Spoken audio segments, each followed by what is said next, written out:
राधे राधे। जय श्री कृष्णा। ओम वासुदेवाय नमो नमः। पुरुषोत्तम मास की जय। पुरुषोत्तम मास महात्म्य कथा अध्याय 5 में आप सभी का स्वागत है। आप सभी का हार्दिक अभिनंदन है। नारद जी बोले, हे महाभाग, हे तपोनिधे, इस प्रकार अधिमास के वचनों को सुनकर हरि ने चरणों के आगे पड़े हुए अधिमास से क्या कहा।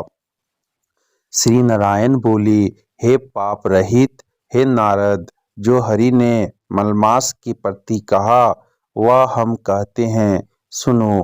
हे मुनिश्रेष्ठ, आप जो सत्य कथा हमसे पूछते हैं, आप धन्य हैं। श्री कृष्ण बोले, हे अर्जुन, बैंकुट का वृत्तांत हम तुम्हारे सम्मुख कहते हैं, सुनो। मलमास के मूर्छित हो जाने पर हरि के नेत्र से संकेत पाए हुए गरुड़ मूर्छित मलमास को पंख से हवा करने लगे। हवा लगने पर अधिमास उठकर फिर बोला, हे विभो, या मुझको नहीं रुचता है। अधिमास बोला, हे जगत को उत्पन्न करने वाले, हे विष्णु, हे जगतपते, मेरी रक्षा करो। हे नाथ, मुझ शरण आए कि आज कैसे उपेक्षा कर रहे हैं। इस प्रकार कहकर कांपते हुए घड़ी घड़ी विलाप करते हुए अधिमास से बैंकुट में रहने वाले ऋषिकेश हरि बोले। श्री विष्णु बोले, उठो उठो, तुम्हारा कल्याण हो। हे वत्स, विषाद मत करो।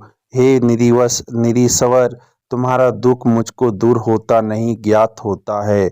ऐसा कहकर प्रभु मन में सोचकर क्षण भर में उपाय निश्चय करके पुनः अधिमास से मधुसूदन बोले। श्री विष्णु बोले, हे वत्स, योगियों को भी जो दुर्लभ गोलोक है वहाँ मेरे साथ चलो, जहाँ भगवान श्री कृष्ण पुरुषोत्तम ईश्वर रहते हैं। गोपियों के समुदाय के मध्य में स्थित दो भुजा वाले मुरली को धारण किए हुए नवीन मेघ के समान श्याम लाल कमल के सदृश नेत्र वाले शरद पूर्णिमा के चंद्रमा के समान अति सुंदर मुख वाले करोड़ों कामदेव के लावण्य की मनोहर लीला के धाम पीताम्बर धारण किए हुए, माला पहने, वनमाला से विभूषित, उत्तम रत्नाभरण धारण किए हुए, प्रेम के विभूषण, भक्तों के ऊपर दया करने वाले, चंदन चर्चित सर्वार्ग कस्तूरी और केसर से युक्त वस स्थल में श्रीवत्स चिन्ह से शोभित, कौस्तुक मणि से विराजित, श्रेष्ठ से श्रेष्ठ रत्नों के सार से रचित किरीट वाले, कुंडलों से प्रकाशमान, रत्नौल के सिंहासन पर बैठे हुए, पार्षदों से घिरे हुए, जो है वही पुराण पुरुषोत्तम परम ब्रह्म है। वे स्वतंत्र हैं, ब्रह्मांड के बीज, सबके आधार, परे से भी परे, निर्विकार, परिपूर्णतम प्रभु, माया से परे, सर्वशक्ति संपन्न, गुण रहित, नित्य शरीरी, ऐसे प्रभु जिस गोलोक में रहते हैं वहाँ हम दोनों चलते हैं। वहाँ श्री कृष्ण चंद्र तुम्हारा दुख दूर करेंगे। श्री नारायण बोले, ऐसा कहकर अधिमास का हाथ पकड़कर हरि गोलोक को गए। हे मुने, जहाँ पहले के परले के समय में वे अज्ञान रूप महाअंधकार को दूर करने वाले, ज्ञान रूप मार्ग को दिखाने वाले केवल ज्योति स्वरूप थे, जो ज्योति करोड़ों सूर्यों के समान प्रभा वाली, नित्य असंख्य और विश्व की कारण थी, तथा उन स्वेच्छामय विभु की ही वह अतिरेक की चरम सीमा को प्राप्त थी। जिस ज्योति के अंदर ही मनोहर 3 लोक विराजित हैं, हे मुने, उसके ऊपर अविनाशी ब्रह्म की तरह गोलोक विराजित है।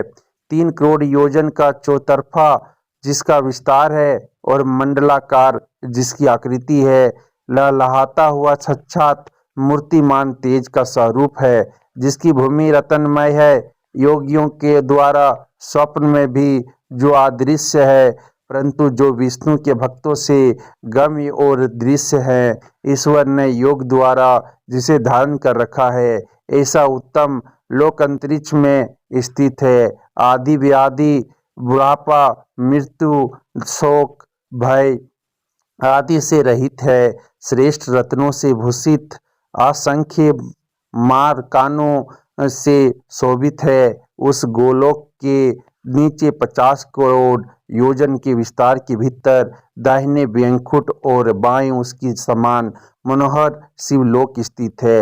1 करोड़ योजन विस्तार के मंडल का वैकुंठ शोभित है। वहाँ सुंदर पीताम्बर धारी वैष्णव रहते हैं। उस वैकुंठ के रहने वाले शंख, चक्र, गदा, पद्म धारण किए हुए लक्ष्मी के सहित चतुर्भुज हैं। उस वैकुंठ में रहने वाली स्त्रियां बजते हुए नूपुर और करधरनी धारण किए हैं, सब लक्ष्मी के समान रूपवती है। गोलोक के बाएं तरफ जो शिवलोक है, उसका करोड़ योजन विस्तार है और वह परले शून्य है। सृष्टि में पार्षदों से युक्त रहता है।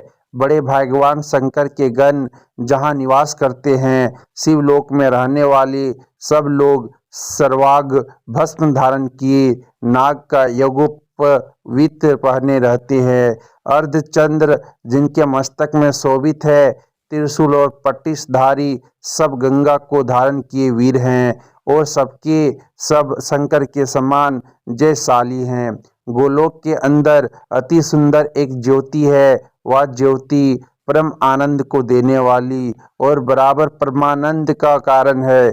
योगी लोग बराबर योग द्वार ज्ञान चक्षु से आनंदजनक निराकार और पर से भी पर उसी ज्योति का ध्यान करते हैं। उस ज्योति के अंदर अत्यंत सुंदर एक रूप है, जो कि नील कमल के पत्तों के समान, श्याम लाल कमल के समान नेत्र वाले, करोड़ों शरद पूर्णिमा के चंद्र के समान शोभायमान मुख वाले, करोड़ों कामदेव के समान सौंदर्य की लीला का सौंदर्य धाम, 2 भुजा वाले, मुरली हाथ में लिए, मंद हाथ से युक्त, पीताम्बर धारण किए, श्रीवत्स चिन्ह से शोभित वश स्थल वाले, कौस्तुम कौस्तुभमणि से सुशोभित, करोड़ों उत्तम रत्नों से जड़ित चमचमाते किरीट और कुंडलों को धारण किए, रत्नों के सिंहासन पर विराजमान, वनमाला से सुशोभित वही श्री कृष्ण नाम वाले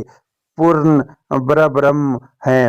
अपनी इच्छा से ही संसार को नचाने वाले, सबके मूल कारण, सबके आधार, पर से भी परे छोटी अवस्था वाले, निरंतर गोप वेश को धारण किए हुए, करोड़ों पूर्ण चंद्रों की शोभा से संयुक्त, भक्तों के ऊपर दया करने वाले, निस्पृह विकार रहित, परिपूर्णतम स्वामी, रास मंडप के बीच में बैठे हुए, शांत स्वरूप, रास के स्वामी, मंगल स्वरूप, मंगल करने के योग, समस्त मंगलों के मंगल, परमानंद के राजा, सत्यरूप, कभी भी नाश न होने वाले, विकार रहित, समस्त सिद्धियों के स्वामी, संपूर्ण सिद्धि के स्वरूप, अशेष सिद्धियों के दाता, माया से रहित, ईश्वर नर गुण रहित, नित्य शरीरी, आदि पुरुष, अवयुक्त, अनेक है नाम जिनके, अनेकों द्वारा स्तुति किए जाने वाले, नित्य स्वतंत्र, अद्वितीय, शांत स्वरूप, भक्तों को शांति देने में प्रायण, ऐसे परमात्मा के स्वरूप को शांति प्रिय, शांत और शांति प्रायण जो विष्णु भक्त हैं वे ध्यान करते हैं। इस प्रकार के स्वरूप वाले भगवान कहे जाने वाले वही एक आनंद कंद श्री कृष्णचंद्र हैं। श्री नारायण बोले, ऐसा कहकर भगवान सत्व स्वरूप विष्णु अधिमास को साथ लेकर शीघ्र ही परब्रह्म युक्त गोलोक में पहुँचे। सूत जी बोले, ऐसा कहकर सत्य क्रिया को ग्रहण किए वे हुए नारायण मुनि के चुप हो जाने पर आनंद सागर पुरुषोत्तम से विविध प्रकार की नई कथाओं को सुनने की इच्छा रखने वाले नारद मुनि उत्कंठा पूर्वक बोले। इति श्री बृहन्नारदीये पुरुषोत्तम महात्म्ये पंचमोऽध्याय समाप्तम। जय जय श्री राधे हरि शरणम।